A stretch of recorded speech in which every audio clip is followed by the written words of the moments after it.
Hi girls, today I'm going to be reading the section on Ida B. Wells, 1862 to 1931, journalist activist. Ida was a natural-born activist. Wherever she saw injustice, she stood up against it.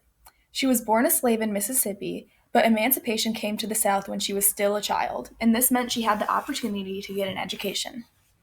After college, she worked as a teacher but lost her job for criticizing the poor conditions of the black segregated schools.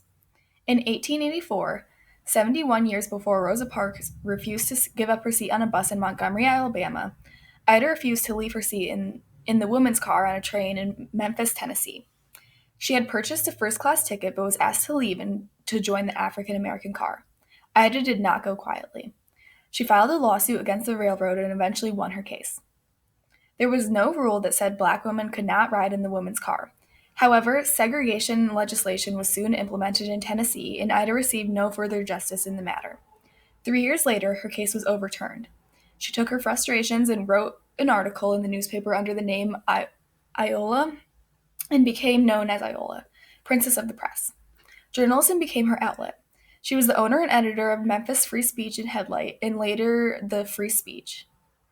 She took a major stance against lynching and faced death threats for her words. In 1898, she held a huge anti-lynching campaign all the way to the White House. Ida knew the power of her words and knowledge and continued to use her voice to stand up for what is right.